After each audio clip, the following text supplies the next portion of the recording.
स्वदेशी उत्पादन 70 लाख टन बढ़ाने के लिए 6 उर्वरक संयंत्रों का उद्धार किया जा रहा है। FCIL के गोरखपुर, सिंदरी, तलचर और रामागुंडम संयंत्र, HFCL की बरौनी इकाई और BVFCL की नामरू फोर्थ। सोने पर सुहागा ये है कि देश में अब बनेगा सिर्फ नीम लेपित यूरिया, क्योंकि इससे होगा किसानों का फायदा ही फायदा। अनाज का उत्पादन 10% तक बढ़ेगा। बढ़ेगी 10 से 15% नाइट्रोजन क्षमता।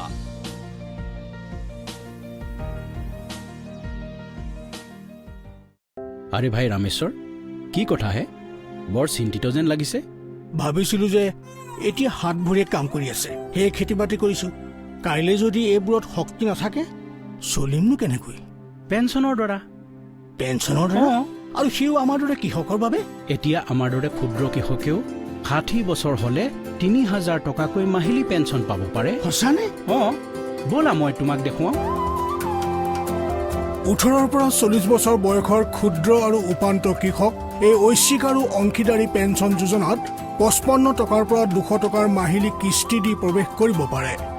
ভাৰত চৰকাৰেও প্ৰতিমাহে কৃষকৰ সমান কিস্তিৰ যোগদান কৰিব। কেতিয়াও ভবা নাছিলো আমাৰ দৰে কৃষকৰ পেঞ্চন সপোন কেতিয়াবা সঁচা হ'ব। প্ৰধানমন্ত্ৰী কিষাণ মানধন যোজনা, অন্নদাতাৰ পৰিশ্ৰমৰ সম্বল। পেঞ্চনৰ দ্বাৰা সুৰক্ষিত তেওঁলোকৰ ভৱিষ্যত। ওচৰৰ জনসেৱা কেন্দ্ৰলৈ গৈ এই যোজনাৰ সৈতে জড়িত হওক। ৰবি শস্যৰ বতৰত কৰা শাক পাচলিবিলাকৰ ভিতৰত জলকীয়া খেতি হ'ল অন্যতম লাভজনক খেতি। জলকীয়া এহাতে যেনেদৰে পাচলি হিচাপে ব্যৱহাৰ কৰা হয়, আনহাতে ইয়াক মছলা হিচাপেও ব্যৱহাৰ কৰা হয়। পাচলি হিচাপে কেঁচা জলকীয়া আৰু মছলা হিচাপে শুকান জলকীয়া ব্যৱহাৰ কৰা হয়। কেঁচা জলকীয়াত প্ৰটিন, স্নেহ পদাৰ্থ, শ্বেতসাৰ, vitamin A, vitamin C, vitamin B ইত্যাদি যথেষ্ট পৰিমাণে পোৱা যায়। জলকীয়াৰ কেঁচা অৱস্থাটো বজাৰত যিদৰে মূল্য পোৱা যায়, তেনেদৰে পকা জলকীয়া শুকান কৰি বিক্ৰী কৰিলেও যথেষ্ট মূল্য পোৱা যায়। তাৰোপৰি শুকান জলকীয়া বহুদিনলৈ জমা কৰি ৰাখিব পাৰি। নগাঁও জিলাৰ কলিয়াবৰৰ কৃষি মহকুমাৰ অন্তৰ্গত গাখীৰখাইটি নামৰ গাঁওখন হ'ল এখন কৃষি প্ৰধান গাঁও। ইয়াৰ কৃষকসকলে বিভিন্ন শাক পাচলিৰ খেতিৰ লগতে ব্যৱসায়িক ভিত্তিত জলকীয়াৰ খেতিও কৰা আমাৰ পৰিলক্ষিত হয়। এই গাখীৰখাইটি গাঁৱৰে এজন প্ৰগতিশীল কৃষক ধৰম ৰাজভৰে বৰ্ণশংকৰ জাতৰ সঁচ ব্যৱহাৰ কৰি 4 বিঘা মাটিত জলকীয়াৰ খেতি কৰা দেখা গ'ল। উন্নত পদ্ধতি ব্যৱহাৰ কৰি কৰা জলকীয়া খেতিডৰাৰ প্ৰতিপালন আৰু বিপণন সম্বন্ধে প্ৰগতিশীল কৃষক ধৰম ৰাজভৰে আমাৰ আগত এইদৰে ব্যক্ত কৰে। মাটি কিমান আছে? মাটি আপোনাৰ 10 বিঘা মান ধৰক। 10 বিঘা মান। কি কি খেতি কৰিছে? আমি জলকীয়া আৰু লোকেল বিলাহী আৰু হাইব্ৰিডটো। জলকীয়া কিমান কৰিছে? জলকীয়া আপোনাৰ 4 বিঘা। আৰু বিলাহী? বিলাহী আপোনাৰ 4-5 বিঘা হ'ব আৰু। এই জলকীয়াটো আপুনি কিমান দিনৰ পৰা কৰিছে? জলকীয়া আপোনাৰ 2 বছৰ ধৰি কৰি আছো আৰু। কি জাত কৰিছে জলকীয়া? মাইকুটো। মাহিকো? মাইকু। ক'ৰ পৰা আনে এইটো বীজ? আমবাগানৰ পৰা। আমবাগানৰ পৰা। বিঘাত কিমান বীজ লাগে? এইটোতো পুলি গজাই লয় ন? পুলি গজাই ছাৰ। কিমান বিঘাত কিমান গুটি লাগে? বীজটো কিমান লাগে? আপোনাৰ 10 গ্ৰামৰ পেকেট দিয়ে আৰু কি। কেইটা লাগে? আপোনাৰ ধৰক যে 2.5 কঠা মাটি যায় আৰু কি এটা পেকেটত 10 গ্ৰামত। তাৰমানে 20 গ্ৰাম লাগে? 20 গ্ৰাম লাগে আৰু 1 বিঘা মাটি। কিমান দাম হয় সেইটো? এইটো আপোনাৰ কঠীয়ালৈ নহয়, মানে পেকেটটোৰ দাম কিমান?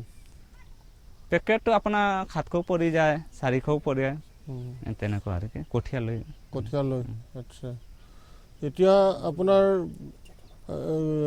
হেৰিত পুলিটো গজাই লয় ন? গজাই লয় ছাৰ। এইটো আপুনি কেতিয়া এইটো বীজটো সিঁচিছিলে? কঠীয়াতলিত কেতিয়া সিঁচিছিলে? কঠীয়াতলিত বীজটোতো গজাই লৈছে ন? কেইদিনীয়া কঠীয়া ৰুইছিলে? এইটো আপোনাৰ 27 দিন ধৰক। 27-28 দিন। বীজটো কেতিয়া আপুনি বীজতলিত দিছিলে? আপোনাৰ কাতি মাহৰ পিছত আৰু। কাতি মাহত দিছিলে? আচ্ছা। তাৰপিছত ইয়াত কেতিয়া ৰুলে? আপোনাৰ ৰোৱা আপোনাৰ 1.5 মাহ হ'ল আৰু। অঁ ডেৰ মাহ হৈছে। হৈছে। আচ্ছা এই 20 গ্ৰাম বীজেৰে এক বিঘা হৈছেনে? 1 বিঘা যায় ধৰক 20 গজা ওপৰত আৰু কি কথা। বুজিছোঁ। এইটো দূৰত্বটো কিমান দিছে? শাৰীকৈ কৰিছে? শাৰীকৈ কৰিছে, লাইনকৈ কৰিছে? লাইনকৈ কৰিছে ছাৰ। কিমান দিছে হেৰি দূৰত্বটো? দূৰত্বটো আপোনাৰ 1.5 ফুট তেনেকুৱা দিছে। আৰু গছ পুলিৰ পৰা পুলিলৈ 1.5 ফুটে দিছে? 1.5 ফুট দিছে। স্কোৱাৰ কৰিছে? আচ্ছা কি মাটিটো কেনে? এইটো যে জলকীয়া পুলি ৰোৱাৰ আগতে মাটিটো কি ধৰণে চাহ কৰিছে কওকচোন? এতিয়া হাল গৰুটো নায়েই আৰু কি, ট্ৰেক্টৰ দি মানে ৰটাৰ মাৰা হেকুটা মৰাইখিনি 3টা হেকুটা মৰাইছোঁ, 3টা ৰটাৰ মাৰি মই মাৰি দিছোঁ আৰু কি। মই মাৰিছে? সাৰ দিছিল নেকি? সাৰ দিছিল। কি সাৰ দিছিল? আপোনাৰ DAP, চইল, চুপাৰ এইবিলাক দিছিল। গোবৰ দিছে নাই? গোবৰ দিছে। গুড়ি দিছোঁ গোবৰটো। গোবৰ ক'ত পায় ইয়াতে? ধৰক ঘৰত গাই ঘৰতে গাই আৰু কি। সেই ঘৰৰ গোবৰটোকে হেৰি কৰিছে। কেঁচু সাৰ আপোনালোকে দিয়ে নেকি? কেঁচু সাৰটো নিদিলোঁ। আচ্ছা এইটো পুলি এতিয়া কিমান দিন হ'ল পুলি ৰোৱা? এইটো 1.5 মাহ হৈছে ছাৰ।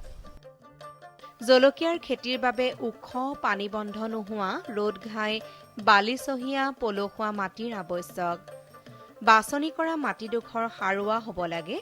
জলকীয়া খেতিৰ বাবে অনুমোদিত উন্নত জাতৰ সঁচবিলাক হ'ল এনেধৰণৰ: পুছা জুৱলা, কৃষ্ণ, NP46, সূৰ্যমুখী, বালিজুপি ইত্যাদি। আজিকালি কৃষকসকলে জলকীয়া খেতি কৰিবলৈ অনুমোদিত উন্নত জাতবিলাক ব্যৱহাৰ কৰাৰ উপৰিও বজাৰত উপলব্ধ হাইব্ৰিড বা বৰ্ণসংকৰ জাতৰ সঁচো ব্যৱহাৰ কৰা দেখা যায়। জলকীয়াৰ পুলিবিলাক পুলিবাৰীত গজাই ল'ব লাগে। জলকীয়া গছৰ বাবে বীজ সিঁচাৰ সময় হৈছে ডিচেম্বৰ-জানুৱাৰী, অৰ্থাৎ পুহ-মাঘ মাহত জলকীয়াৰ খেতিৰ বাবে আৱশ্যকীয় পুলিবোৰ সাৱধানে পুলিবাৰীত সজাই ল'ব লাগে। 30ৰ পৰা 35 দিনীয়া স্বাস্থ্যৱান নিৰোগী পুলিবিলাক পুলিবাৰীৰ পৰা উঠাই মূল পথাৰত ৰুব লাগে। বীজবোৰ পোনে পোনে মূল পথাৰত সিঁচি দিয়া পদ্ধতিৰ ক্ষেত্ৰত পুলিবাৰী তৈয়াৰ কৰাৰ প্ৰয়োজন নহয়। জলকীয়া খেতিত প্ৰয়োগ কৰিবলগীয়া জৈৱিক আৰু ৰাসায়নিক সাৰ এবিঘা মাটিৰ বাবে অনুমোদিত পৰিমাণ হ'ল এনেধৰণৰ: গোবৰ বা পচন সাৰ 1 টন, ইউৰিয়া 30 কিলোগ্ৰাম, একক super phosphate 50 kilogram, muriate of potash 13 kilogram. জলকীয়া খেতিৰ কৃষি পদ্ধতি, সাৰ প্ৰয়োগ আৰু বিপণন সম্বন্ধে কলিয়াবৰ কৃষি মহকুমাৰ হাটবৰ কৃষি চক্ৰৰ অন্তৰ্গত নলতলী এলেকাৰ কৃষি সম্প্ৰসাৰণ সহায়ক গোপাল শৰ্মাই আমাক এইদৰে কয়। এইখন কি গাঁও? গাখীৰঘাটি। ইয়াতে এইটো কি নদীৰ অৱবাহিকা? নদীৰ অৱবাহিকা অঞ্চল। ইয়াত কি খেতি বেছিকৈ হয়? আপোনাৰ মাহজাতীয় বেছিকৈ মটৰ মাহ, জলকীয়া, বিলাহী, সৰিয়হ এইখিনি বেছিকৈ কৰে। এইটো জলকীয়া খেতি নহয় জানো? হয়। এইটো কাৰ খেতিটো? কাৰ? ধৰম ৰাজভাৰ। আচ্ছা কেইবিঘা কৰিছে? তেওঁ 4 বিঘা কৰিছে। আচ্ছা এই জলকীয়া খেতি কৰিব যাওঁতে কৃষকে কি কি বিষয়ত গুৰুত্ব দিব লাগে কওকচোন? জলকীয়া খেতি কৰিবলৈ আপোনাৰ মেইনলি আপোনাৰ বীজ, গুটি মানে শোধন আৰু মাটি শোধন, এই দুইটা মানে নহ'লে ফাংগেল বুলি উইল্ট, বেক্টেৰিয়েল উইল্টৰ বেমাৰকৈ প্ৰাদুৰ্ভাৱ বেছিকৈ হয়। এওঁলোকে কি জাত ব্যৱহাৰ কৰিছে? তেওঁলোকে এইটো মাহিকো, বালিজুৰিও কৰিছে অলপ। আচ্ছা হয়, লোকেলো আছে। হয়, লোকেল আৰু আৰু মাহিকো আছে আপোনাৰ বালিজুৰি আৰু লোকেল। আচ্ছা হয়।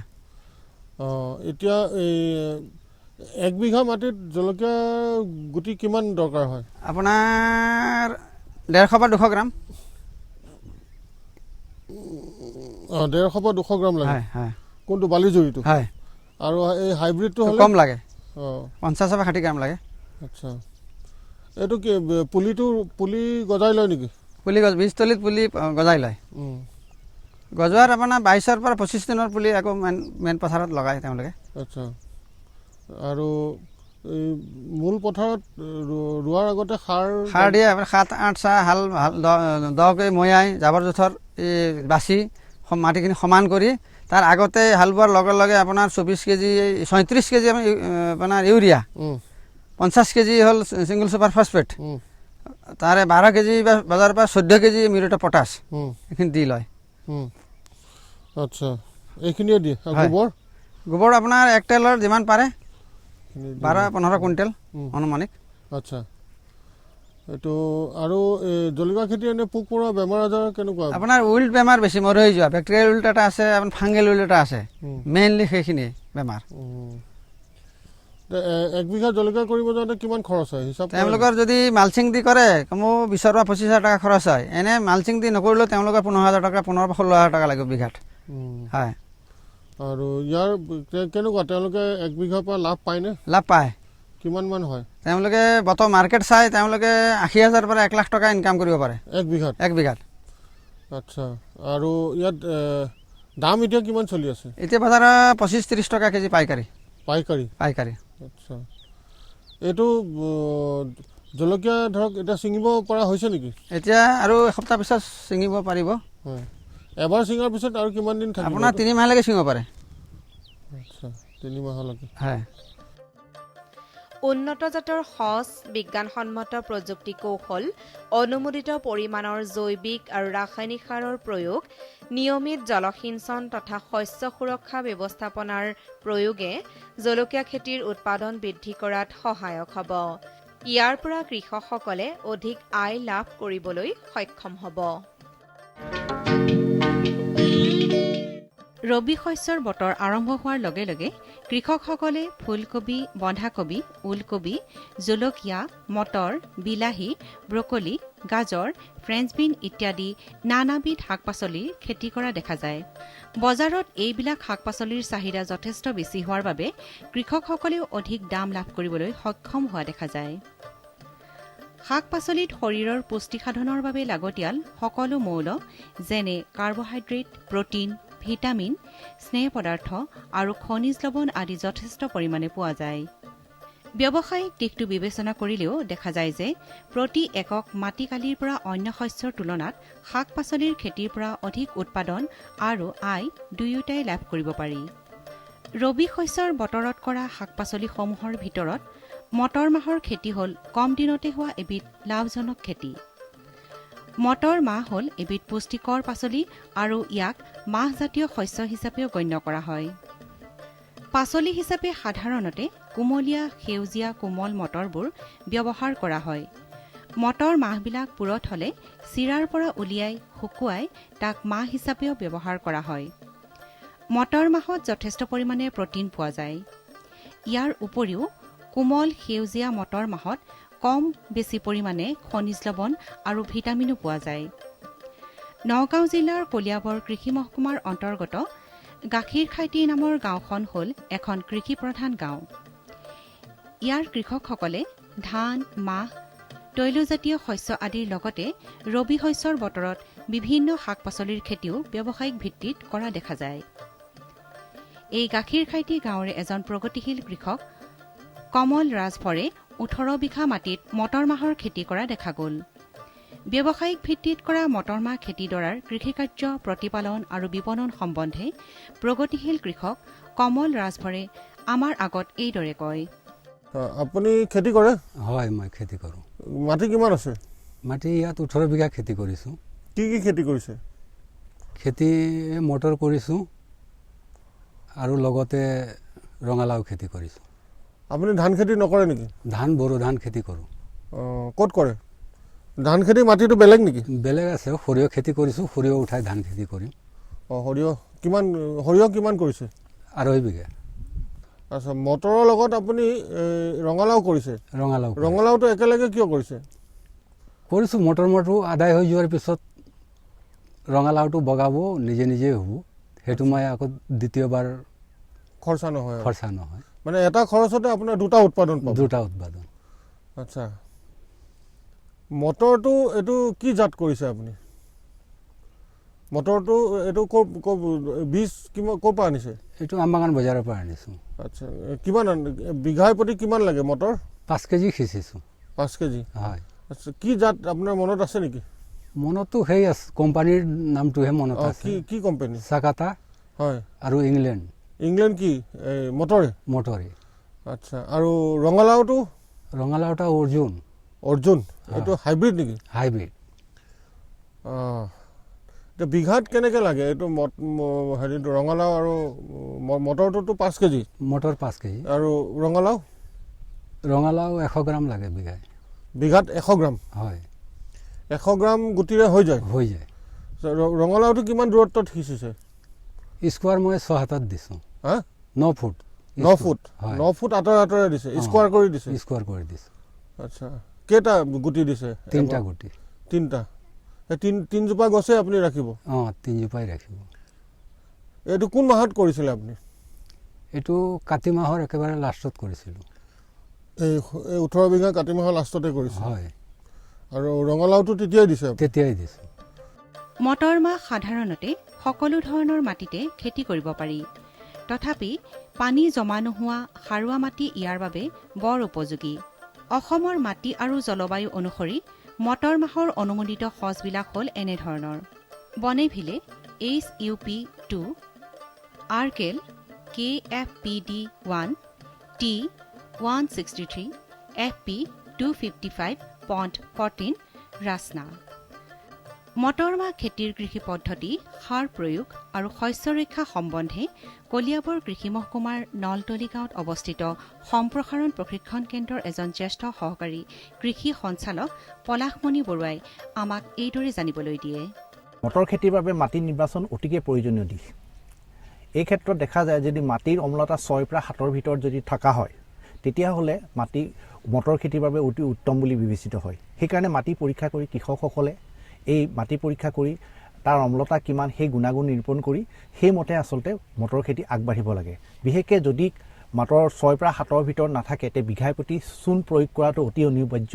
3 কুইণ্টেলকৈ চূণ প্ৰয়োগ কৰাটো উচিত, তেতিয়াহে মটৰ খেতিৰ বাবে অতি ফলদায়ক বুলি কোৱা হয়। এতিয়া আহিল আমাৰ এটি ডাকৰ বচনো আছে, ভাদৰ 4 আহিনৰ 4 মাহ ৰুবা যিমান পাৰি। অৰ্থাৎ কাতি মাহে হ'ল মটৰ ৰোৱাৰ আটাইতকৈ উত্তম সময়। কাতি মাহৰ ভিতৰতে মটৰ যদি ৰুব পাৰে, মটৰ সিঁচিব পাৰি, তেতিয়াহ'লে বেছি উত্তম ফল কৃষকসকলে পাব পাৰি। এতিয়া আহিল মটৰৰ বিভিন্ন জাত বৰ্তমান বজাৰত উপলব্ধ।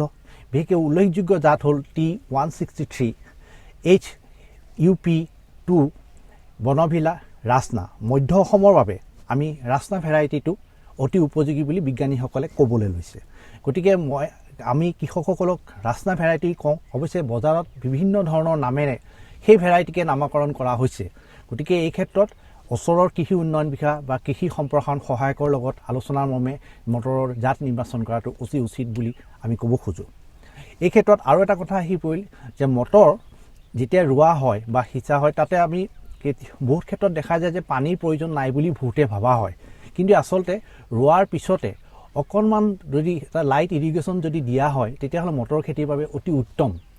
তেতিয়া সি অন্ততঃ এটা জীপাল পায় আৰু মটৰ সমভাৱে কৰিব পাৰি। দ্বিতীয়তে মটৰত সাৰ প্ৰয়োগৰ যদিও খুব কম মাত্ৰা, তথাপিতো ক'ব খোজোঁ যে বিঘাই প্ৰতি মটৰ 6 কেজি ইউৰিয়া আৰু SSP 40 কেজি বিঘাই প্ৰতি প্ৰয়োগ কৰিব লাগে। যিসকলে ৰাইজ'বিয়াম কালচাৰ ব্যৱহাৰ কৰে তেওঁলোকে আধা কেজি ইউৰিয়া দিলেও হ'ব। অৰ্থাৎ তাত ৰাইজ'বিয়াম প্ৰয়োগৰ লগে লগে ইউৰিয়াৰ মাত্ৰাটো কমি যায়। কিন্তু ইয়াতে পটাছ সাৰৰ প্ৰয়োজন একেবাৰে নাই। এইটোৱে হ'ল মূল কথা মটৰ খেতিত। দ্বিতীয়তে মটৰ কৃষকৰ যেতিয়া হয় সাধাৰণতে কিছু পোক পৰুৱা অহা আমি দেখি পাওঁ। কিন্তু যদি বিবেচনা হয় যে আহিছে পোকৰ নিয়ন্ত্ৰণৰ বাবে আমি নিম তেল ব্যৱহাৰ কৰিবলৈ কওঁ। বিশেষকৈ বজাৰত উপলব্ধ কেইবাটাও ষ্ট্ৰেংথৰ নিম তেল আছে। 10,000 cc, 15,000 cc আৰু 30,000 cc আছে শক্তিসম্পন্ন। কিন্তু 10,000 cc নিম তেল অৰ্থাৎ এজাৰেডিক যদি আমি ব্যৱহাৰ কৰোঁ 2 ml প্ৰতি লিটাৰ পানী যদি আমি দি দিওঁ তেতিয়াহ'লে পোক পৰুৱা যি আছে সেই পোক পৰুৱাবোৰ তাৰ পৰা পৰিত্ৰাণ পাব পাৰি। এই হ'ল থুলমূলকৈ মটৰৰ ওপৰত ক'বলগীয়া কথাখিনি যিখিনি কৃষকে কৰিব পাৰে। পথাৰত শেষৰবাৰ হাল বোৱাৰ আগতে মটৰ মাহ খেতিত বিঘাই প্ৰতি প্ৰয়োগ কৰিবলগীয়া জৈৱিক আৰু ৰাসায়নিক সাৰৰ পৰিমাণ হ'ল এনেধৰণৰ: গোবৰ বা পচন সাৰ 6 কুইণ্টেল, ইউৰিয়া 6 কিলোগ্ৰাম, একক super phosphate 40 kilogram, muriate of potash 2 kilogram. বীজ সিঁচাৰ 30ৰ পৰা 35 দিনৰ পিছত পথাৰৰ পৰা বন বাটবোৰ আঁতৰাই দিব লাগে। যদি সুবিধা থাকে তেন্তে বীজ সিঁচাৰ 40 পৰা 45 দিনৰ পিছত পথাৰত পাতলীয়া জলসিঞ্চন প্ৰয়োগ কৰিব পাৰিলে ভাল ফল পোৱা যায়। মটৰত এটা ডাঙৰ সমস্যা আছে। সেই সমস্যাটো হ'ল ফ্ৰুইটবোৰ। মটৰবিলাক ফুটা কৰি দিয়ে পোকটোৱে। এটা পোক আহে, সেই পোকটোৱে মটৰ ফুটা কৰি দিয়ে, যাৰ ফলত কৃষক লাভৱান নহয়। গতিকে এই ক্ষেত্ৰত কৃষকে ল'ব লগা সাৱধান হিচাপে যদি নিম তেল প্ৰয়োগ কৰে তেতিয়াহ'লে তেওঁ এইবিলাকৰ পৰা সহজে তেওঁ পৰিত্ৰাণ পাব পাৰে। বিশেষকৈ বজাৰত 3 ধৰণৰ নিম তেল আছে উপলব্ধ। এটা হ'ল 10 ষ্ট্ৰেংথৰ, এটা হ'ল 10,000 cc, এটা হ'ল 20,000 cc, এটা হ'ল 30,000 cc। গতিকে ইয়াৰ ভিতৰত প্ৰয়োজ্য হ'ল 10,000 cc তেওঁ নিম তেল প্ৰয়োগ কৰি পেলাই সেই নিম তেল তেওঁলোকে প্ৰতি 1 লিটাৰত 2 ml কে ব্যৱহাৰ কৰি তেওঁ যদি স্প্ৰে কৰে, আৰু এই স্প্ৰেটো কৃষকসকলৰ কাৰণে জনাই থওঁ যে মূলতঃ 3 বাৰ কৰিব পাৰিলে কৃষকে ইয়াৰ পৰা উৎকৃষ্ট ফল পাব। প্ৰথম স্প্ৰে কৰাৰ 7 দিনৰ পিছত এটা ছেকেণ্ডটো, আৰু তাৰ 15 দিনৰ পিছত আৰু এটা স্প্ৰে কৰিলে এই ধৰণৰ পোকৰ পৰা পৰিত্ৰাণ পাব পাৰে।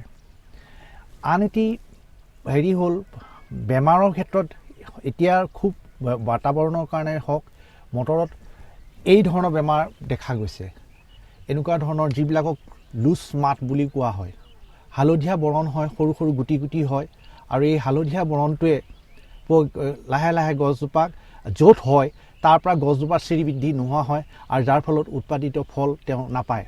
কাংক্ষিত তেওঁ যি ফল আশা কৰিছিল সেইটো নাপায়, কাৰণ তাৰ সেই হোৱাৰ পিছত লুজ মাট য'ত হয় তাৰ ওপৰত যিবিলাক মটৰ লাগে সেই মটৰখিনিত কোনো ধৰণৰ গুটি নাথাকে, আৰু যাৰ ফলত মটৰজোপাৰ পৰা যি উৎপাদন পাব লাগিছিল সেইখিনি আমি নাপাওঁ।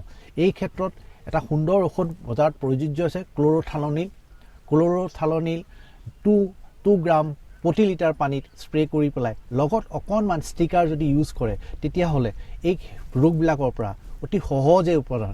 যদি ক্ল'ৰ'থালনিল যদি নাই, কিবা কাৰণত বজাৰত উপলব্ধ নহয়, তেতিয়াহ'লে কিছুমান মিক্স ফৰ্মুলেশ্যন বৰ্তমান বজাৰত উপলব্ধ হৈ আছে। তাৰে হ'ল কি চাফ, চেম্পিয়ন, CM75 এই ধৰণৰ ঔষধ বজাৰত আছে। এই ধৰণৰ ঔষধ 2 গ্ৰাম প্ৰতি লিটাৰ পানীত ব্যৱহাৰ কৰি পেলাই যদি তেওঁ ব্যৱহাৰ কৰে আৰু স্প্ৰে কৰি দিয়ে তেতিয়াহ'লে অতি সহজে এই ৰোগবিলাকৰ পৰা আগতীয়াকৈ পৰিত্ৰাণ পাব পাৰি। উপযুক্তভাৱে মাটি প্ৰস্তুত কৰি যথেষ্ট পৰিমাণে গোবৰ বা পচন সাৰৰ লগতে অনুমোদিত পৰিমাণত ৰাসায়নিক সাৰ প্ৰয়োগ কৰি মটৰ মাহৰ খেতি কৰিলে কৃষকসকলে অধিক উৎপাদন আৰু আয় দুয়োটাই লাভ কৰিবলৈ সক্ষম হ'ব।